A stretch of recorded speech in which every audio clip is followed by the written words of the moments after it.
बोली से, तोहरे बकतही से, तोहरे आवाज पे, हमारे ही गोड़े वाले मवाज पा तोहरे गोड़े में बहुत मेवाज बात ओका जायदा सब माफ है।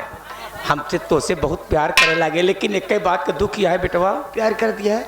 एक बात का दुख यह है बेटवा, जब प्यार कर दिया है तो बेटवा कहे कहती है बात नहीं समझा। का भा हमारे तोहार जोड़ नहीं खाता है। काहे बरे कहाँ तू जोड़ काहे न खाए। कहाँ तू झिंगुरी के बेटवा झिंगुरी हंस, और कहाँ हम मुंगरी हंस।